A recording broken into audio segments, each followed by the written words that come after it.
Welcome to the Exit Rich podcast, where the leading authority on buying, selling, fixing, and growing companies, Seiler Tucker, is dedicated to helping you find the path to retire rich and move on to your next adventure by exiting your business for the desired dream price you deserve. Get ready to exit rich with your host, Seiler Tucker. Hi, and welcome to another episode of the Exit Rich podcast.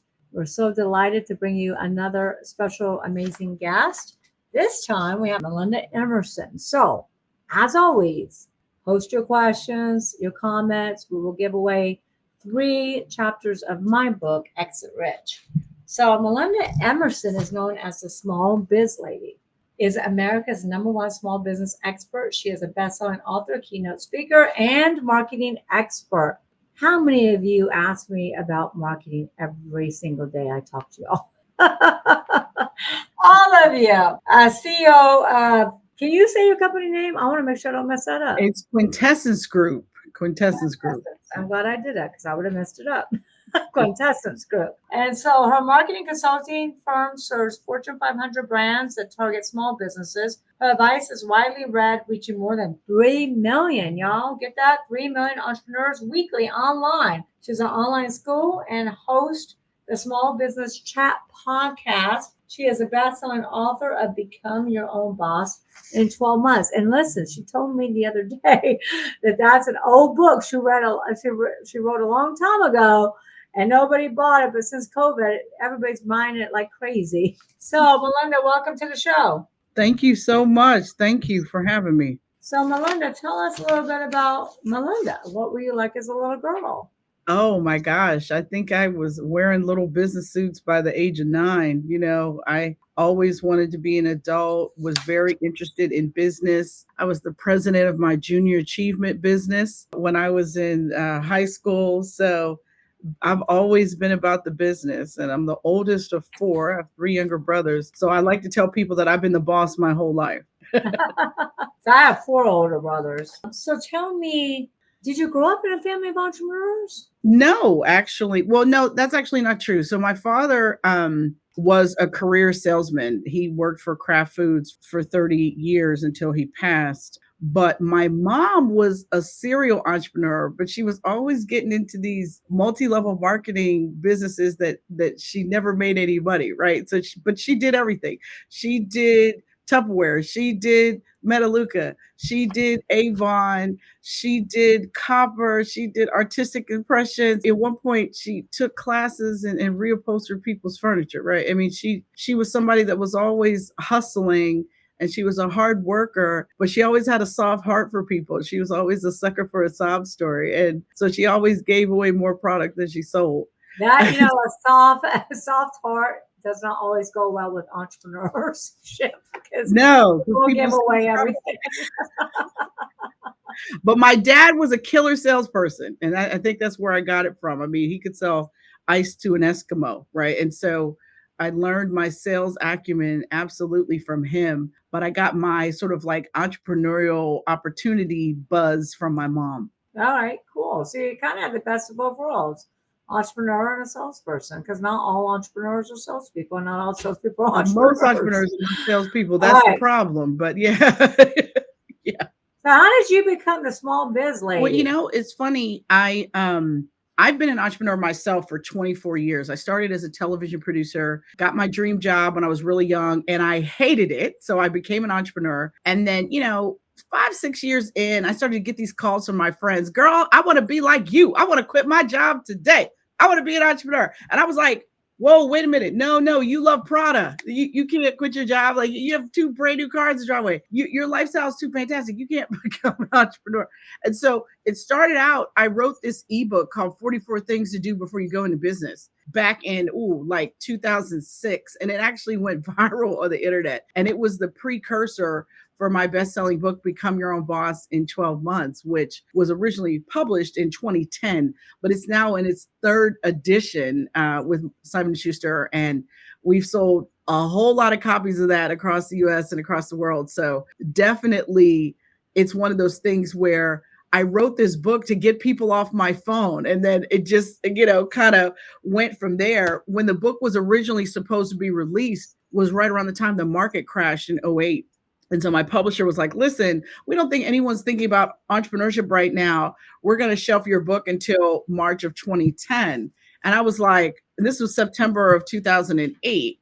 And I was like, oh no, what am I going to do? This book is not coming out. And a friend of mine was like, listen, if I were you, I would start publicizing that book online and figure out this new social media thing. Everybody says it's going to be the biggest thing in business. And you got to realize in 2008, Twitter was only 1 year old. So it was really new. Not a lot of people knew what it was. And I hired a publicist that knew as much as anyone knew about it at the time. And she was like, I know what we're going to do. We're going to build your author platform on Twitter. And I remember saying to her, what is Twitter, right? I didn't even know what she was talking about. And so finally the day came for me to get my own Twitter account. So I went to twitter.com and I put in Melinda Emerson. And I got this polite note back that said, this name is already taken. And I was like, what? What do you mean? Like, I don't have a common name. Like, I probably... I didn't know that was a thing for Twitter. I didn't even know that somebody else. Yeah, apparently, thanks to Facebook, I found out that there are 7 other Melinda Emersons in the United States, but I'm the only Black one, and I own melindaemerson.com. So they all know who I am. But long story short, we had to come up with a nickname for me. And we were kicking some around. And then finally she was like, how about SmallBizLady? And I was like, okay. I had never had a nickname in my life. And then all of a sudden I had a nickname that honestly became a moniker. And it really was the best branding thing that ever happened to me, because there's thousands of small business experts. There is only one SmallBizLady. And so it really has worked out for me. That's awesome. That always goes to my point. Why is this happening for us and not to us? Right. Because if you could have used Melinda Emerson, then you would never be branded as a small lady. Exactly. And it really helped me immediately stand out from the other competitors. And then we later created Small Biz Chat on Twitter, which was a weekly tweet chat that now 15 years later, it's a very successful podcast. But for 10 years, I did live. And I'm going to be on, absolutely. Right? We're going to have you on. Everybody wants to exit rich. I definitely want to have you on my podcast. But for me, our thing was we wanted to figure out how to find small business owners that had questions. And so we created Small Biz Chat so people would come and ask their questions, and we would have one guest and we would do it on Twitter as a tweet chat. And I did that for 10 years. And then we switched it over to a podcast about 4.5 years ago. Wow. Well, I can't wait to be on. I'm excited. So so you've been around business a long time. I've been around business a long time. I've been doing this for about 23 years. I was an entrepreneur before I even got into M&A. You've been doing this for what, 24, 25 years?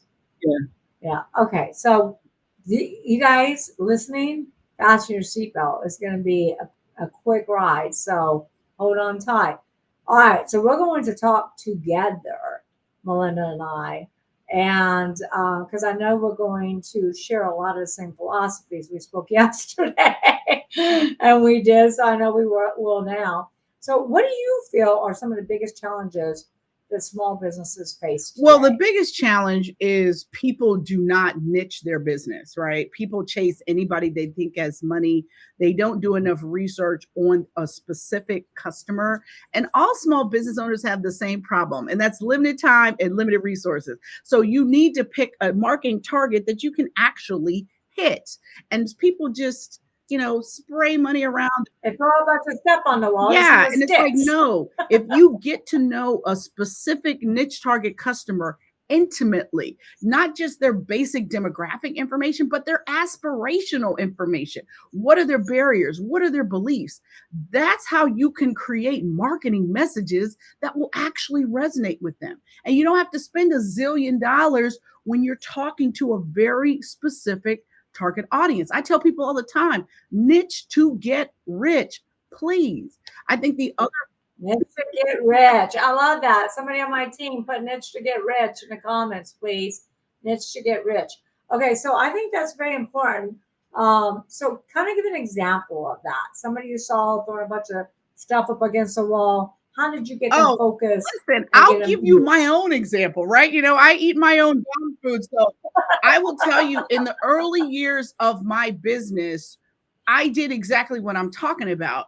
We were trying to chase government contracts. We were trying to chase video production for pharmaceutical. We were trying to chase, nonprofits that needed videos for their annual events. And it got ridiculous. Like it got to the point where we spent almost $50,000 in 1 year chasing government contracts, going down to Ostabu events, trade shows, all this stuff, and did not win a single contract. It was not until we focused on where we were. My company is based in Philadelphia, Pennsylvania. Well, 22 of the top pharmaceutical companies in the nation are between New York and Wilmington, Delaware. So when we finally said, oh, wait a minute, look at where we are geographically, look at a niche that has done business with us. What if we push all our chips in on them? Once we focused in the pharmaceutical industry with my first company, we started killing it. I mean, but literally, we spent 3 years out here in the wilderness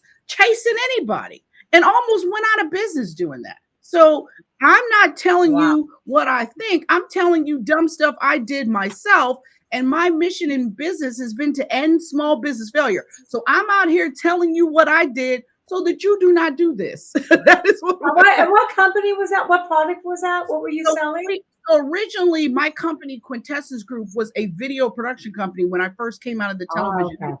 Okay. And later on, we morphed into a marketing consulting firm because we were developing content. It just changed who the content was for. So for us, we really transitioned to social media and marketing content about 7-8 years into the business. But we were a video production company at first, purely. Okay. So everybody get that? You need to niche it down. And because you can't be everything to everybody, and you can't just throw a bunch of stuff up against the wall. So I do believe in multiple profit centers, multiple congruent revenue streams. But yes, you cannot be everything to everybody. If you look at the Ritz-Carlton, who do they cater to, right? Exactly. So you got to look at different companies like that. Who does the Ritz-Carlton look at Planet Fitness versus like Bally's and one of these other big. Planet Fitness serves pizza in their exercise facility on Friday. They don't even want super buff, crazy people that go 5 days a week. That's not even who they want, right? So everybody has a customer that they serve, and you need to know what? I didn't know that. I didn't know Planet Fitness serves pizza. Oh, Planet Fitness serves pizza. They are not these buff muscle head, like they're like just for people that want a little bit of exercise. They're not for people that Planet Fitness just for the pizza. You just gave Planet Fitness a huge plug there. I hope you get some royalty. All right. So what other mistakes do you see small business owners make? Niche. Definitely just not knowing their numbers, right? You have to know how much profit is in every sale. Because can I give you an amen on that? Yeah, I mean, because it's not about what you make, it's about what you keep. And if you're not focused on that day one, tracking profitability, making sure you're focused on your most profitable line of business or products, you will not be making sales. The other issue I see a lot of times is people do not price themselves properly. They go on the internet and they see what their competitors are pricing at, and they price $1 above or $1 below them. You need to know what your costs are before you start stacking what your pricing is. You have to make sure that you have profit margin in your pricing strategy. If you don't, you could be making sales and not making any money. And I read a Harvard study a few years ago that said most small businesses, 60% of small businesses in America are not profitable by any measure you could possibly use. And that is ridiculous. So we got to mind the money, folks. You got to know your numbers. You cannot let your fear of math be the reason why you don't know what's going on in your business financially. You put yourself and your family's financial future on the line with this business, and you got to focus on the money. So you see me smiling, right? And the reason I'm smiling is because amen. We had a technical difficulty there, but I kept saying amen, amen, amen, because it's so true. And Exit Rich, my 6 P's, my last P is profit. What Melinda's saying right now is so true, because most business owners, and rather that's small businesses and even sometimes the larger businesses, don't know their numbers. They don't know their KPIs. They don't know the profit margin. A lot of them think they're making money until I get a cash flow statement to find out you're like 3 months away from going to out of business and going into bankruptcy. So Right. you have to know your numbers. You have to know that profit margin for your specific industry, by the way, because there's different profit margins for every single industry. And So your bank can tell you this information. Your bank can tell you what the profit margin should be for your industry, because that's how they're tracking and evaluating you. So they know. yes, and then there's also other resources too that you can get for that as well. And it's not just tracking your money and know your numbers, know your KPIs, but it's also, Melinda, having those checks and balances, because 3 out of 5 businesses will be embezzled every single year. So you want to make sure you Really? have those checks and balances. There's Oh, there's over a trillion dollars, I think it's $1 trillion dollars that are stolen by employee theft every year. So you need to have those checks and balances in place. You need to make sure whoever gets the mail isn't making a deposit. And you got to make sure you always have those checks and balances, inspect what you expect because of embezzlement. But first and foremost, if you don't know your numbers, it's going to be very easy for someone to embezzle money from you. And so you always have to have your financials under lock and key, and just get savvy in financials. You know, that's a lot of times, Melinda, that's business owners' weakest part. And I always say, hide your strength, focus on your strengths, hire out your weaknesses. So yes, I've seen it to where even the CPAs have embezzled money from their clients. So have your checks and balances. So niche, know your numbers. And what was the other one you said, Melinda? the other one I said was just make sure you understand your pricing. Your Don't make sure there's profit margin in your pricing. Don't just price what the competitor is pricing. Price what you need to charge to pay your bills. The biggest thing that I see is people don't put a percentage of their overhead and G&A in their pricing. So the things you can't bill for, your marketing, your legal, your accounting, your light bill, right? A percentage of that has to be included in your pricing. You can't just go on labor, materials, shipping, packaging. It's not just that. It's the other side of your business that you can't bill directly for. I agree 1,000%. And a lot of clients are like, hey, Michelle, I'm building revenue. I'm like, okay, what about the profits? Because you're spending all Right. this money to go chase more revenue. You haven't even figured out what's your profit margin, how much overhead is that going to take, and at the end of the day, are you going to turn a profit? Or are you going to see an ROI, return on investment? Right.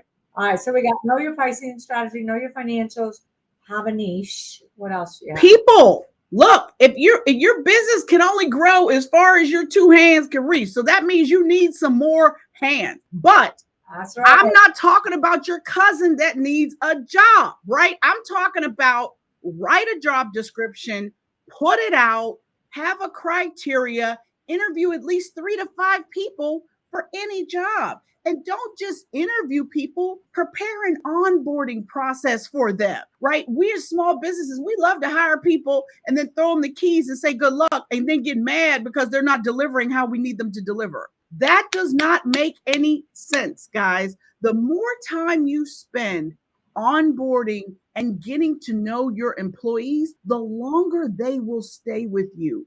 And the more you get interested in what they care about in their personal life, the harder they will work to take care of your customers. So all of us as entrepreneurs, we have to be coaching leaders in our businesses. We have to be interested in our employees. If you treat them like an hourly employee, that's how they're going to treat your customers. So you want to be really clear about not just giving people tasks to do, but giving them opportunities to grow, to think, and to giving them time with you so that they know exactly how you want it. So that then later on, if they don't deliver, it's a short conversation because they already know they didn't deliver based upon how you taught them. Okay.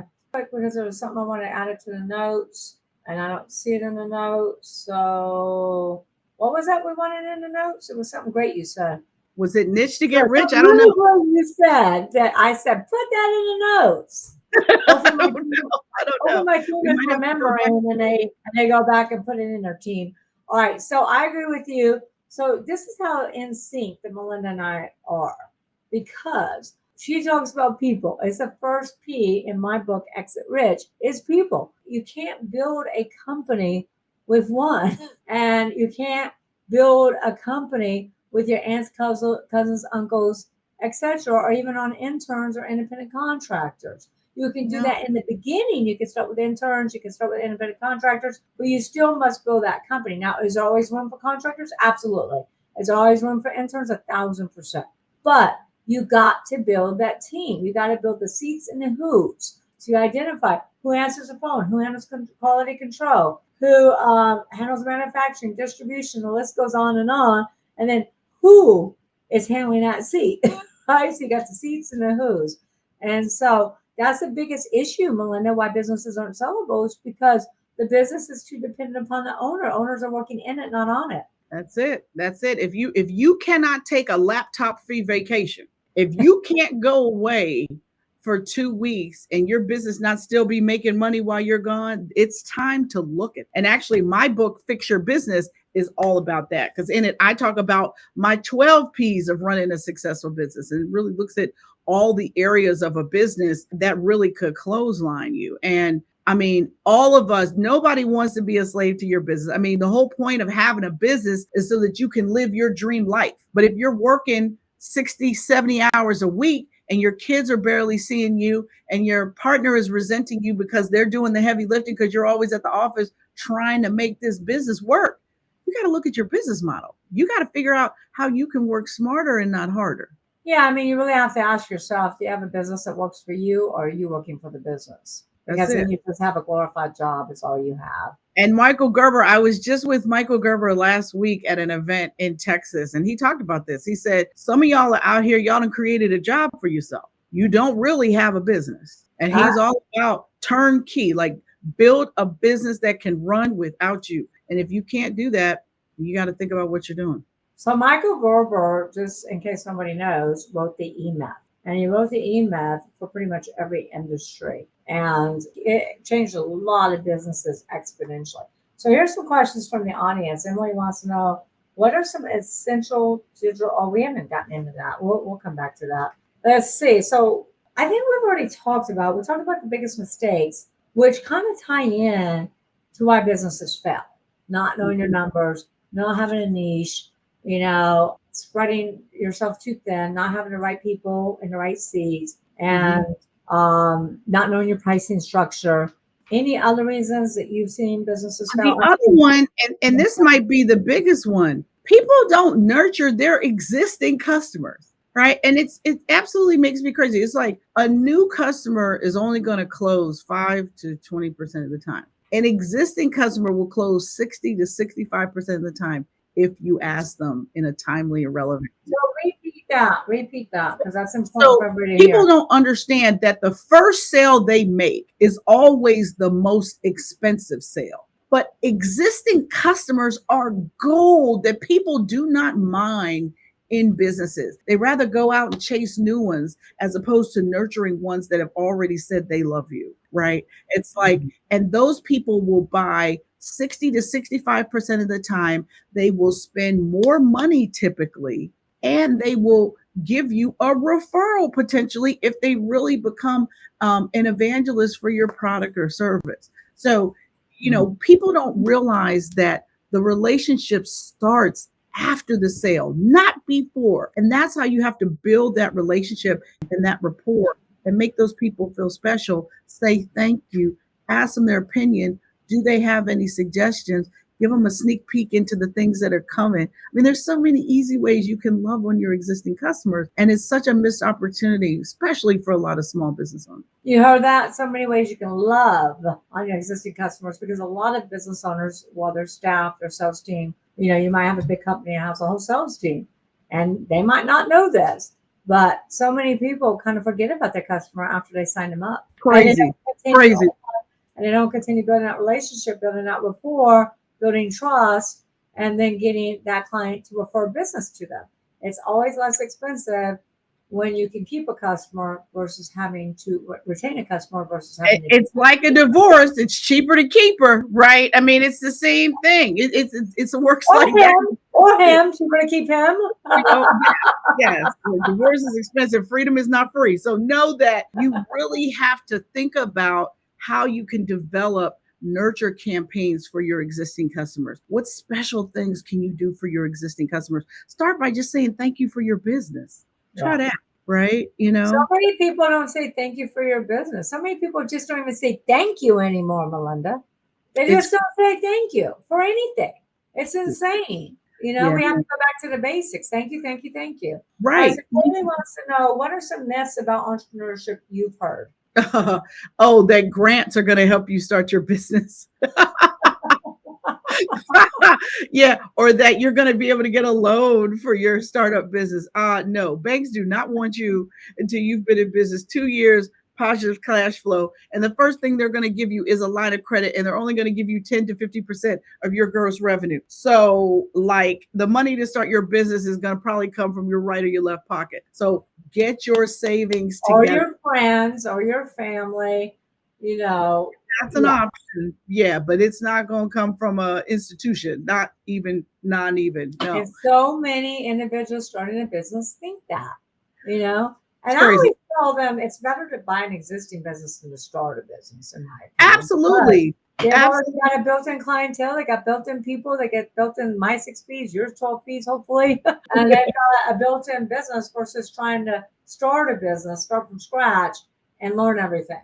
Certainly, if you have the resources to buy an existing business, that will shorten your learning curve completely. I also say, though, always find out why the owner is really selling the business, because you don't want to buy somebody else's problem. But definitely, I think more people should buy existing businesses. And there's plenty of baby boomer folks out here selling. So really just look around. Think about what it is you want to do. Make sure you get some industry experience, though. Join the industry association. Go and learn, so that you don't end up like a fish out of water in a business you know nothing about, but that's why it's so imperative to go to an M&A expert to help you find the right business for you, and then make sure you cross the T's and dot the I's, because training is always built in to the sales price of the business.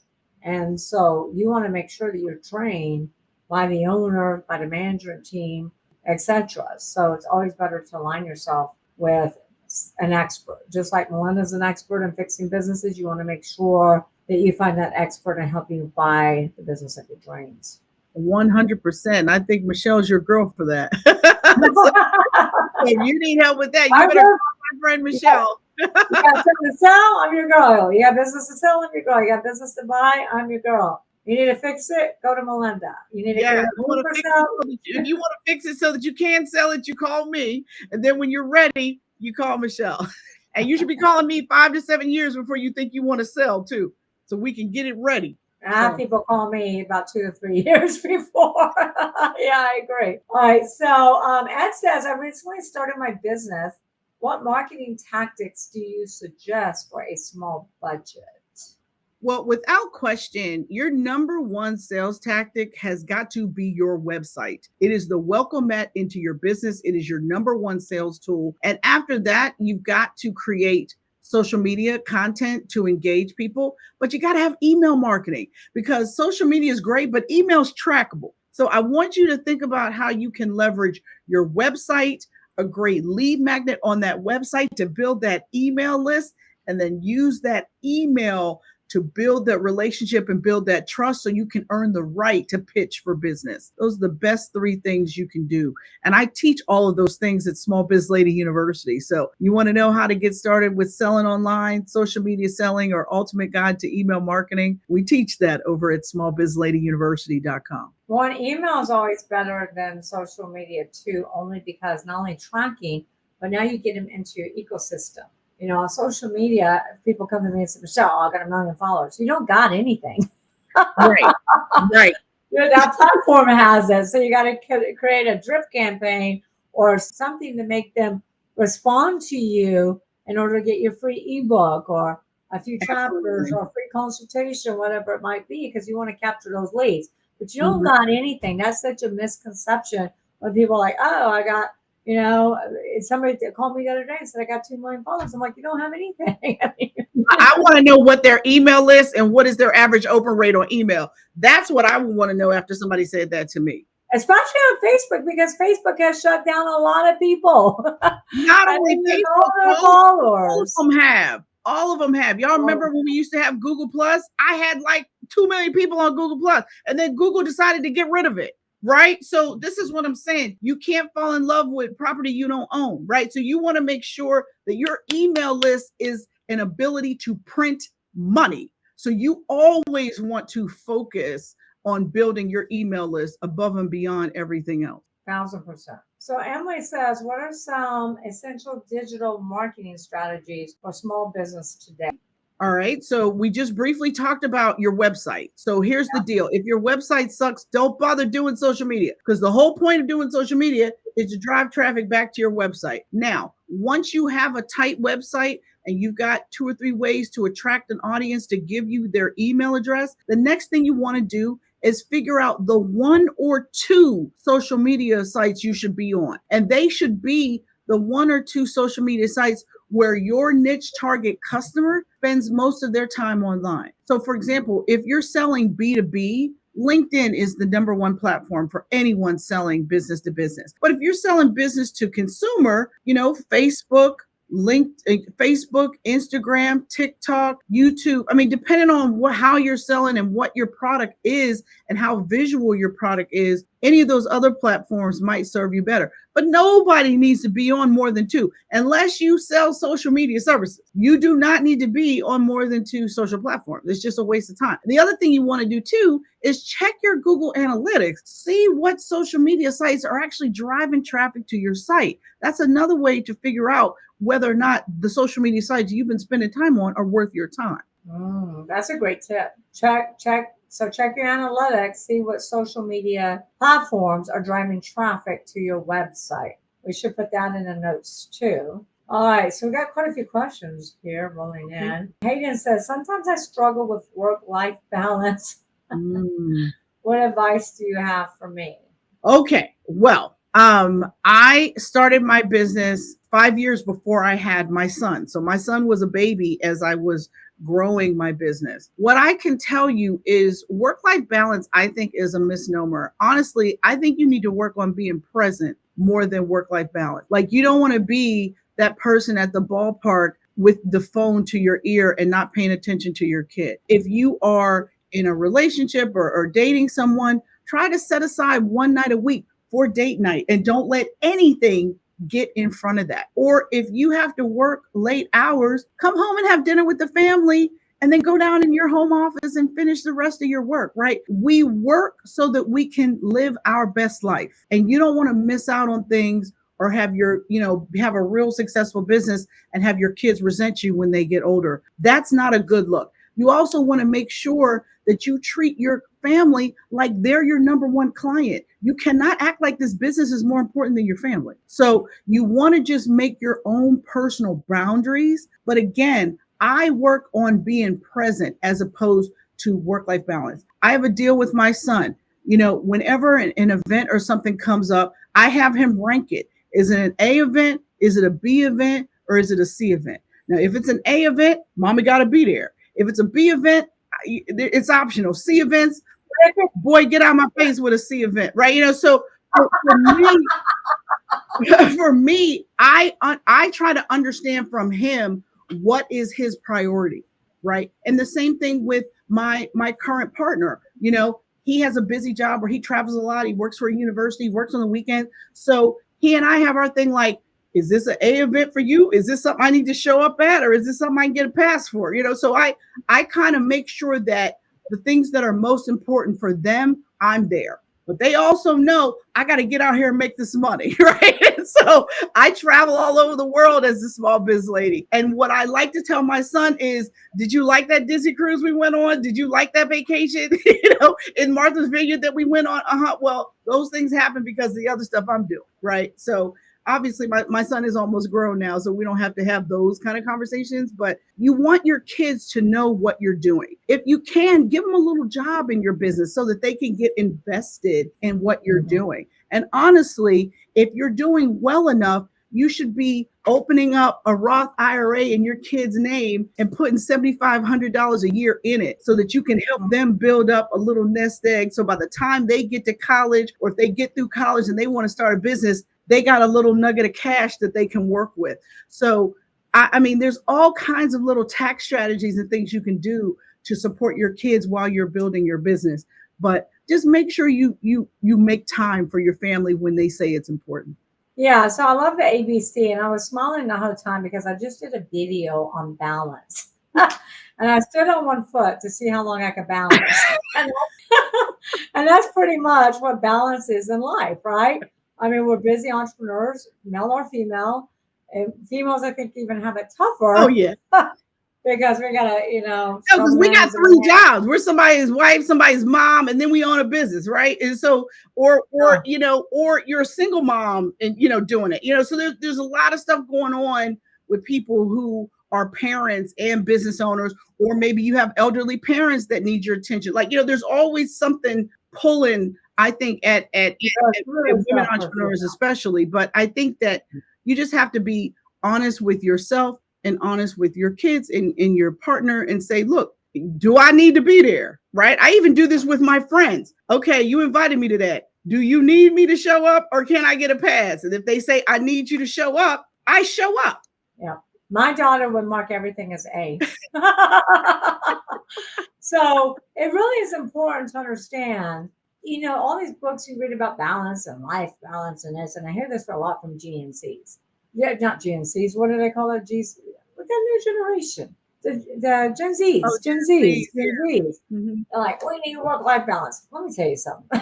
There's no sense as balance. If you don't learn now how to balance my Gen Zs, and I got a lot of them to work with me on my team, and I love them, you're not going to know how to balance later. So there really is no such thing as balance. You have to be present. That's it. So think about present. I love the ABC list.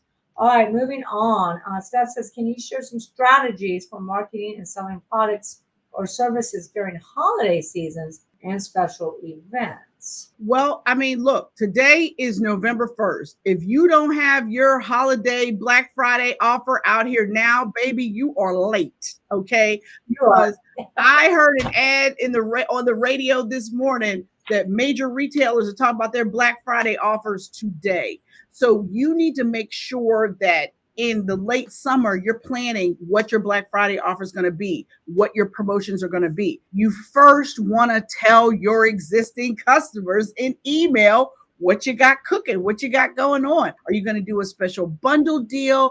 I'm a big fan of, if you're an inventory driven business, putting something that's a hot seller with something that's a slow seller and making it a bundle, making it a basket, something like that for the holidays, so you can move some of that excess product you're dealing with. Definitely, you should be selling directly online through social media platforms, Facebook, Instagram, TikTok. You need to be learning how to do those ads directly on those platforms. If you're selling B2B, email, and then getting your salespeople on the phone, calling people. Magic happens over the phone, right? People think, oh, let me send these ads. Let me send. You got to work the phones. You got to call people and find out if they're interested in what you have to offer. And so it's full court press. A lot of people make their money in fourth quarter. And if that's you, you need to be planning in third quarter to make your money in fourth quarter. And or second quarter. Or second quarter. But definitely your graphics, your ads, your all that stuff got to be ready, 3-4 months ahead of time so that you can get the slots you want. Facebook knows holiday time is hot, and it costs a lot more to advertise during that time. So you want to get your ads in. You want to make sure that you are importing your email list into Facebook so that you can market to your email folks, or so you can create a look-alike audience in Facebook so that you can find people just like the people that already follow you. I mean, there's a lot of really cool stuff you can do on Instagram and Facebook because of Facebook's platform, but it's expensive, right? So I want you to test 2 to 5 ads and then see which 2 are really translating the best, and then push more money on those 2 ads. Don't put all your money on one ad praying it works. Test, please. Test. All right, let's compare P's. I got the 6, you got the 12. Now my 6 P's are what you must have to exit a business rich and to build a sustainable, scalable, sellable company. Whereas Melinda's 12 P's, she's an overachiever, but I am too. So hers are all about in the weeds, sometimes running the business. Mine are like, look, You have to have people. Melinda, that's one of your P's, right? That's my third P is people. Mm-hmm. Yeah, people is my first P because without people, you got nothing. You got a job. That's basically it. What's your first P, Melinda? My first P is preparation. And the reason why Preparation. my first P is preparation is because I don't think people don't know what's wrong with their business. I think they haven't made a decision that they're ready to fix it yet. So preparation is your mind right? Are you ready to fix your business? Because if you are, I'm here for you. I'm going to tell you how to do it, but you have to make a decision. That 800-pound gorilla customer that pays you late and is super demanding, they need to be fired as a customer. You got a pain in the neck employee that antagonizes you and the other people that work for you, you need to get rid of them. But the pain of replacing them is what's keeping you from firing them. And you need to go head on and do. Amen. Like Dr. Eisenhower says, who founder of BNI, says, I never lost sleep over the people I fired. I lost sleep over the people I kept. Say it. Say it. Say it. That's the fact. That's a fact. So preparation. You want to make sure that these things that are out here that you haven't taken care of, like those taxes you haven't gotten done in 2 years, like that's the stuff that you have to fix now. And you have to make a decision to ready to do that. Now, if you are. Because you know what? Melinda's right. Because I won't even take you on as a client if you haven't fixed those things, if you don't have your taxes in order. Because some businesses, I remember back in the day when I first started out, I took these businesses and they were 5 years that they didn't file taxes. And back in the day, I took them. I won't take them now. So in order to qualify for client for us, that preparation's got to be done. So that's number 2. 100%. Now, my second P is purpose. Because I think sometimes you have to remember why you started your business, and then you have to get clear about why you should still be running it, because businesses run their course. And sometimes if you are tired or if you've lost your passion, you got to reconnect. And I believe that purpose, I use purpose instead of passion because I believe your mission, your vision, and your passion gives you your purpose, right? You got to have those. You call it purpose. I call it why. Yeah, but all of it's the same. It's the same thing. It's like, what's your mission? What's your vision? Who are you passionate about serving? And if you've got those 3, then you've got your purpose. And that's what it is. And then my next P is people, which we've already discussed. And which is my P, which is my first P, because I can't sell your business unless the business can operate without you, or at least 60-70% without you. Go ahead, Melinda. But my next P is profit. We've already talked about profit too, because again, it's not about what you make, it's about what you keep. And so you want to be really clear about your profit margins in every sale. And then the next P for me is processes. You have to document how your business runs. And the other reason why this is important is because a lot of entrepreneurs confuse what I call queen bee work for worker bee work, right? So if your time is billable at $250, $500 an hour, why would you ever input your own data into QuickBooks? Why would you do that? That's not a task you should be doing. You as an entrepreneur need to always work on your most high valued activities, and sales and following up with sales and talking to more people about sales is your number one job as an entrepreneur, I believe. So yeah, I call that the ABC list. A, you focus on what you do better than anybody else. I mean, you can't replace yourself.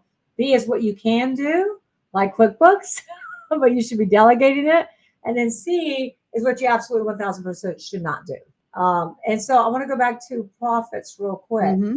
The other thing on profits is you might think, oh yeah, I'm profitable.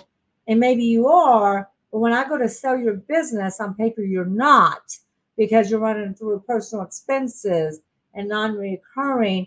And we need to get clear on what those add backs are so that we can do what we call adjusted EBITDA, earnings before interest, taxes, depreciation, amortization. Processes, I agree with 1000%, because if people don't run your company, the processes should.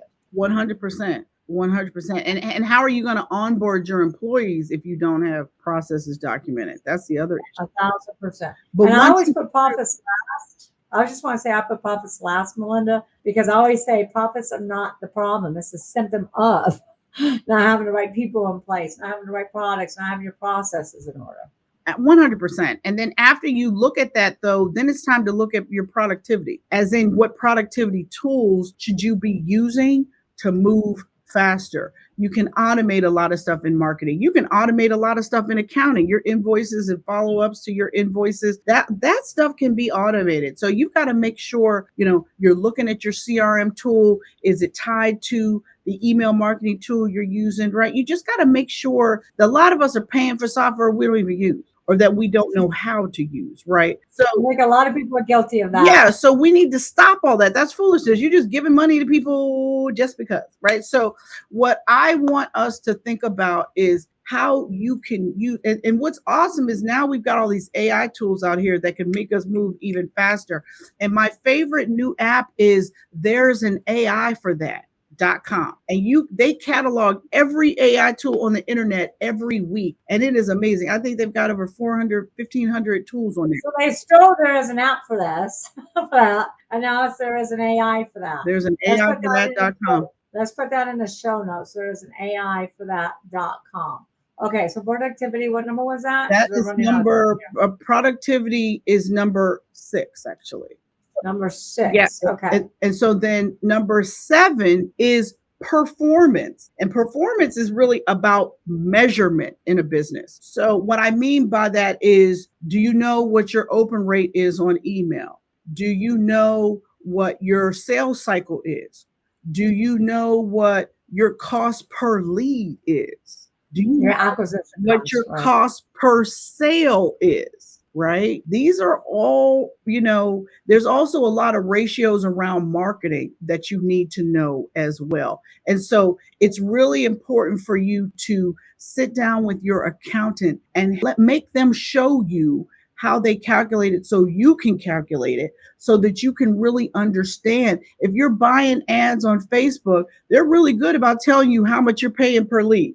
Between $4 and $7 a lead is actually pretty normal, depending on, who you're trying to attract. But you've got to understand what your cost per lead is out, and the other things you're doing. How much money are you spending on developing social media content and pushing social media out there? And what is the return on that? Right? If you're doing marketing that you don't measure, you might as well drive down the street and throw money out the window, because that's tantamount to what you're doing. So you really want to make sure that you are measuring how your business operates, so that you have a bar to get higher, get better.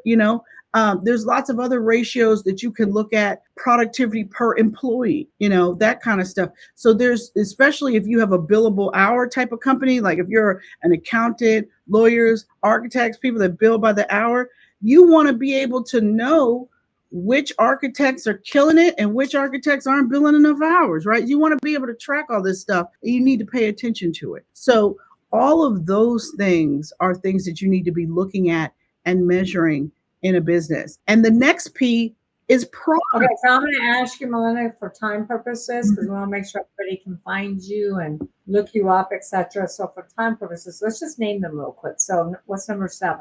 Number 7 is product. So product is my number 2. Yeah, so product is my number 7. And then presence is my number 8. Prospects is my number 9. Which I call those patrons, which is my number 5. And then planning is my number 11. And then perseverance is my number 12. All right. So we got the 12 P's there. Let's just take a few seconds and talk about what your product is versus what my product is, because we've been kind of doing that with people and patrons. Yeah. So tell me about your product real quick. My product is really about looking at what you sell right now and thinking about, is it going to be relevant 3 to 5 years from now? Because it's not about what you sell your client today. It's about your client's future need. You need to be looking at your industry trends. And you just need to be talking to your customers to make sure that, because when I was in graduate school, the one thing I remember my strategy professor saying is that strategy in a business is about creating something about your business that is not easily duplicatable by your competitors. And so it is really important that when you start thinking about what you sell, is how easy is it for somebody else to put a shingle out here and be selling it 2 minutes later, right? If it's easy, then it's time to regroup. It's time to think about what's next for you, because it's just too easy to buy purses off of Temu and sell them on Amazon, right? So you need to make sure that you really have a unique value proposition and some secret sauce going on in your business that makes your business special and uniquely your business. Yeah. So my product is, you must have more than one congruent. You must have more than one revenue stream. It's the number one reason why restaurants went out of business during COVID, because they have one way that they get paid. Somebody comes in and orders, or they take food out. They don't have private label. They don't have food shows, etc. The list can go on and on. So mine is, what is your product? Is it relevant? What are your congruent revenue streams? So like we have a lot of companies who have plumbing, who have heating, who have contracting, who are looking for electrical to add. It needs to be congruent. You should have 4 to 7 ways that you get paid. You have one way you're going to get paid, you can find yourself out of business. And I agree with Melinda. It's got to be relevant. You have to look into the future. This is the number one reason why it used to be startups that failed. Startups are not failing at the same rate they used to. It used to be 95% of startups will go out of business, 90 to 95. Guess what it is now? Only 30% of startups are going out of business. But guess what? Existing businesses are dying. 70% of existing businesses are dropping like flies because lack of aim. Aim is always innovate and market, always innovate and market. So just because you got a product, it's like, look at McDonald's, look at all these different fast food chains. They're always innovating. They're always adding different things to the menu. You shouldn't just learn from your industry. Go out to other industries and see what they're doing. So you must innovate and market. That's the biggest thing. And that's why I say you must have 5 to 7 ways, or 4 to 7 ways you get paid. All right. So tell us about recession, Melinda. What should we be worried about? What should we not worry about? Small businesses in recession. Let's see if you and I think the same on this. You know what? I think recessions, there's always people that win in recessions and there's people that lose in recessions. So all right, we think the same. So I think that there were people that won in the pandemic and there were people that lost, right? So people that were ready, that knew how to sell online, that had an email list, those were the people that still made money during the pandemic. And I think that going into the recession, the same stuff is true. You've got to know how to sell and market online. You've got to know how to sell on the platforms, and you've got to know how to use email. And there's 9 sales funnels every small business owner needs. And you need to make sure that you have that in place for your business. A shopping cart abandonment funnel, a transaction thank you funnel, a nurture funnel when someone first downloads your lead magnet. Like all of these things are things that you need to have in place so that these things could be working for you. They're right. Set it and forget it once you put them together, right? So you've got to make sure that you have all those things in place, and you've got to keep in touch with your existing customers. In any recession, it's your existing customers that could save you. And so you've got to get on the phone. You got to talk to them. You got to figure out what they need, what their budget cycles are, what's coming up, so that you can keep your name and your business name top of mind. So you've got to get on the phone. You got to get your salespeople on the phone. Everybody's got to be working on this because budgets are getting tight. People are getting laid off, right? And it's if they raise interest rates today, right? Other crazy stuff is going to start happening. So you want to make sure that you protect yourself by making sure that you're not leaving any money anywhere. You want to cover your ground on email and on social, and you want to make sure that you are touching base with your customers and offering them special deals, keeping in touch with them so that you can have an opportunity to bid on business going into 2024. Yeah, I agree. And I also believe that it's really important to pivot. A lot of businesses pivoted during COVID. We had a restaurant here, Commander's Palace, in one of the world-renowned restaurants. You know what they did? They started this huge global winery, a wine tasting, pairing it with cheese and things. And so people would buy packages from them. They would deliver packages at the doorstep. If they were out of the country, then they would go to their favorite wine store, their favorite cheese store, etc. And you had to pay money to be part of the group. And you also, because it was an experience they had created. So you have to pivot. The other thing is you don't cut marketing during a recession. Oh my gosh, no. Please And don't what do you that. do, I told my clients, I said, let's cut this and this and this and this. But marketing, you look at what's working and what's not. What's not, cut it. Right. What's working, double down, triple down on that marketing. That's it. And so that's very important. So let's talk real quick about marketing, because one of the biggest things is marketing's become so complex. What should business owners prioritize with their marketing? I know you've talked a lot about marketing, but how do they prioritize that, Melinda? Well, you have to make sure that you're working on marketing one full day a week or 2 hours a day, every day, right? A lot of times project-based businesses, they get a new project, they're working on that project, and then, 2 weeks before that project's about to end, oh no, we don't have another customer. Let's start marketing again. No, marketing is something you need to do every day, 2 hours a day, or you need to take 1 day a week and that's all you do. But you hire it out, you inspect what you expect, you hire it out if that's not your expertise. It's not my expertise. So I have a marketing partner, or you get with Melinda and you hire her, because let's face it, entrepreneurs, they're not always marketing geniuses. So you need to focus on your strengths, hire out your weaknesses. And 100%. But it doesn't, literally, you could call 5 people a day. You can send 10 emails a day. Yeah.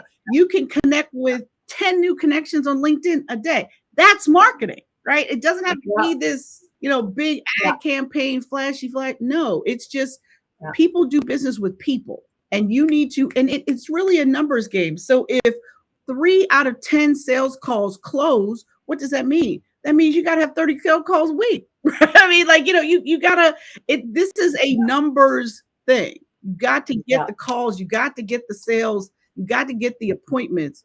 But if you want ad spend and you want social media expertise and all that stuff, and that's not your area of expertise, copywriting, etc., you hire somebody it is their expertise. But Melinda's right. You can make those cold calls. You can send out LinkedIn messages. Anybody can do that. But don't hire somebody that you don't give goals to. Don't hire people that you don't hold accountable to goals. Because again, drive down the street, throw money out the window, because that's what you're doing when you do marketing. You have to have the goals, and you have to monitor that. Right. And inspect what you expect, Melinda. That's what I always say. And inspect what you expect. So, and then also start with your top 10 list, 200 top 10 people you want to do business with. And then grow that. Who's the top 15? Who's the top 20? Who's the top 50? Also do that. All right, Melinda, we're almost out of time here, and we got to save the best for last. How can our listeners get in touch with you, work with you, maybe take some of your classes? Well, I am easy to find. My website is SmallBizLadyUniversity.com. All over social media, I am SmallBizLady. And I would love for you all to connect with me on LinkedIn. I am Melinda Emerson on LinkedIn. So certainly, if there's anything I can do to support you with your marketing, we do coaching. We have online programs. We can support you in your business. So come on, let the Small Biz Lady fix your business. So we will include all of those contacts into the show notes, so you have them there as well. So thank you, Melinda. You've been a great guest. Lots. I knew we were going to have great synergy because yesterday we couldn't stop talking. But great synergies. We share the same value on business. Great go-to nuggets that you dropped. Can't wait to be on your podcast.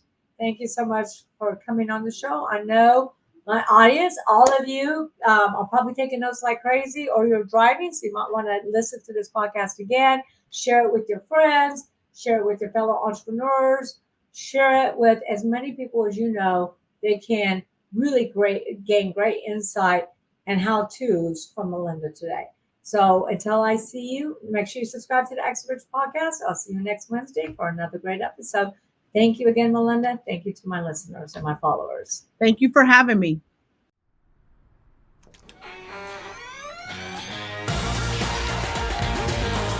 Thanks for listening to the Exit Rich podcast. Don't forget to check out Michelle Seiler Tucker's Build to Sell Blueprint books and Exit Rich, along with more blogs, videos, and resources at exitrichpodcast.com. Be sure to connect with Michelle on Facebook or LinkedIn, and stay tuned for her next episode by subscribing in your favorite podcast player.